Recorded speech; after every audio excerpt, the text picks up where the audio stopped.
Welcome, dear friends. Here is very interesting and exuberating discussion on ALLPORT's theory of personality.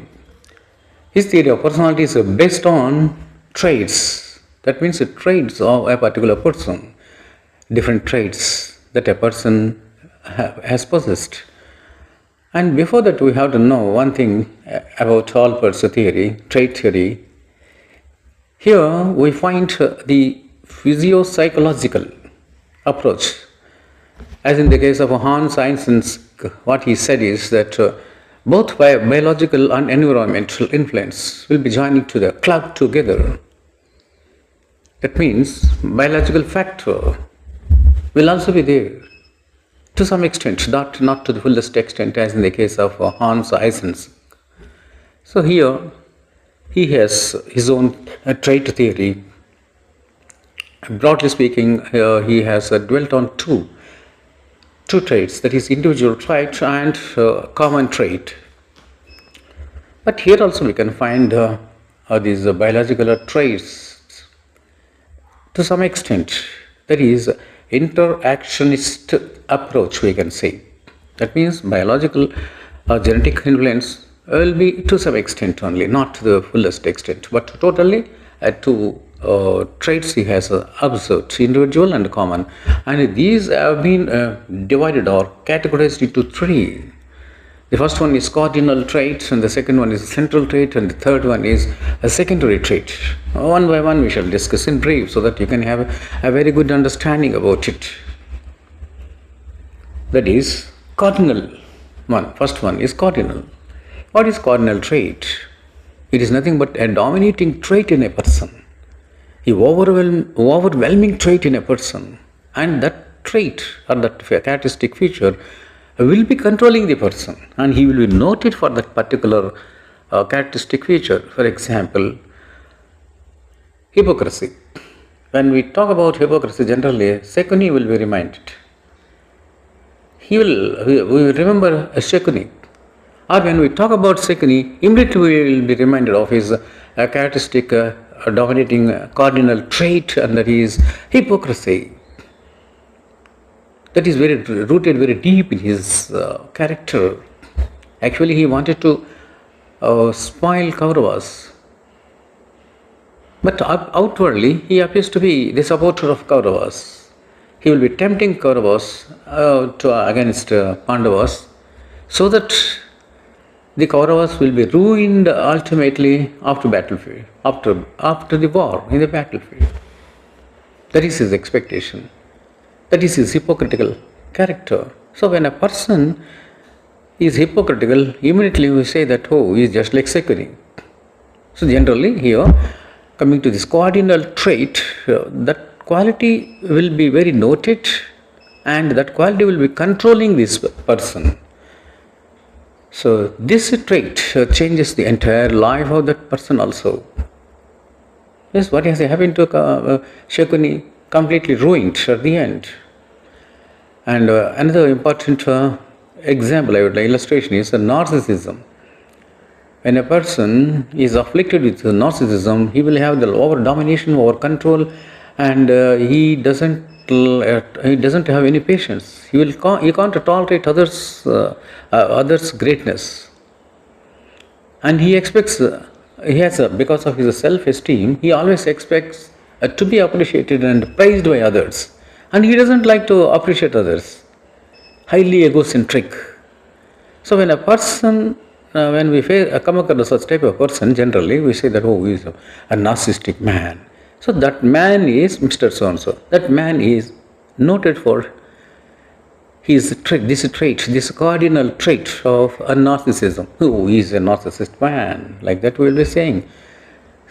In the same way, Devadas, when a person is completely addicted to drinking, always a drunkard, oh, he has become a Devadas. So that man is noted for that kind of a cardinal trait of a drunken condition. So that is a overwhelming effect on the personal trait of that particular person, and this is a cardinal trait of a particular person, some persons. This is one type And another type is a central trait. Central trait is a basic building block. This natural quality, innate qualities will be very common in so many people, and that kind of quality generally all people will expect. So it is a general characteristic feature in others also. In almost all people we can find honesty, for example. Truthfulness, see Rama is noted for honesty and truthfulness. Mahatma Gandhi is noted for truthfulness and service-minded. Mother Teresa noted for service-minded. Rabindranath Tagore noted for great patriotism, noted for a great work. He is a great man of letters, a great thinker, a great philosopher, and a truthful man.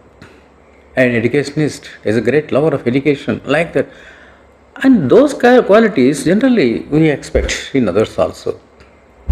Honesty, truthfulness, this service-mindedness, service mind. So these are the general qualities, general characteristic features which are very common, and other people can also expect these qualities. These are called central traits. Very interesting. And the third one is secondary traits. This is still more interesting. Fact and relevant in practical life also.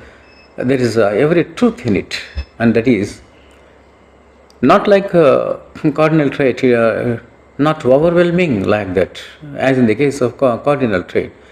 Here it is specific to the situation. See, a man is a man of, is a gentleman, a gentle nature, good character, everything. But according to the situation, that particular circumstance, he may turn to be something bad. Because all psychologists will say that man is made of circumstances, environment, circumstances. So a very good gentleman, nice man and all, but the situation has made him turn to be something different. For example, a man, an educated person, working in some office, all colleagues went for some picnic, spending very happy time, jovial time, making a lot of merrymaking they are doing. There, in that picnic, they have, of course, they have stayed one lodging, one residence there. One friend has lost his gold ring, costly ring. This man, another person has got it.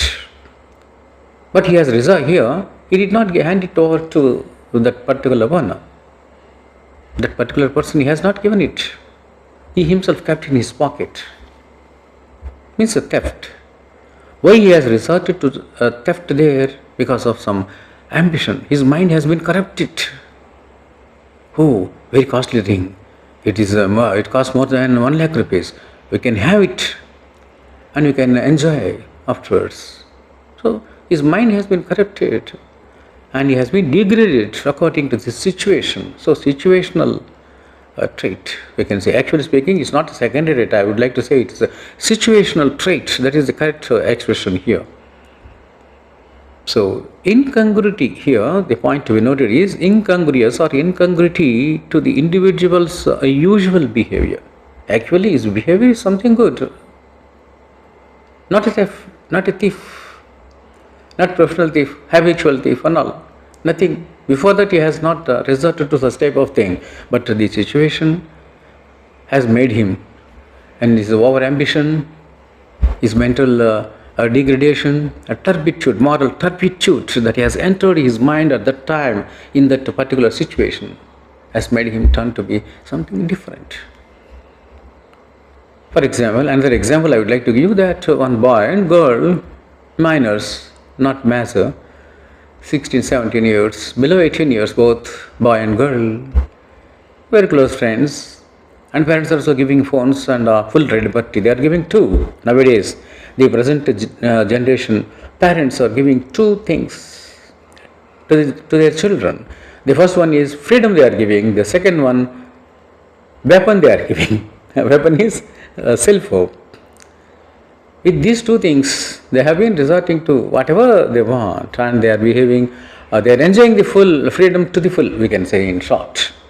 So they are happily living, moving, friendly, going to pictures, not going to college. Instead of going to college, going to cinema theater and attending some parties and all that, birthday parties of the friends like that, moving closely, merrymaking and all these things. So in one day, there is a privacy. Privacy was, they have got some privacy. Only these two persons are there in that function. They have taken a room there and they have united physically. So they are good. All the time for the past 6 months or 1 year, they have been friendly, unavoidable and amicable terms, very friendly relations they have got. But the privacy and the proximity at that time has made them join physically, join together.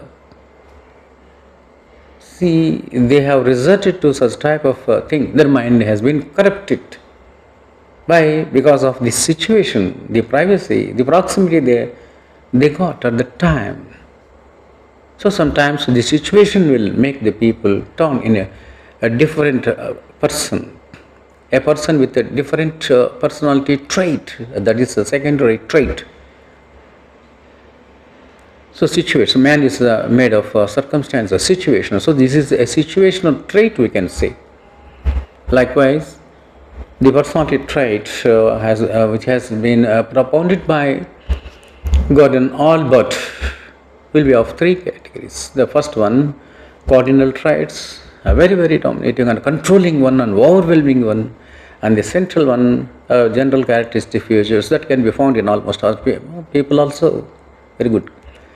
And the secondary or situational traits, people will turn to be something different, quite contrary to their normal behavior. This is what we can say. So here, in conclusion, the point to be noted in ALLPORT's theory is predispositional, biological predispositional situation will also be there. It will also play a role to some extent, not to the fullest extent, and it not to dwell on it at large. Because ALLPORT, immediately the very name of ALLPORT strikes in our mind in such a way that, these 3 traits will be reminded. So this is about ALLPORT's trait theory in brief. Thank you very much, and if you are impressed, please subscribe and encourage.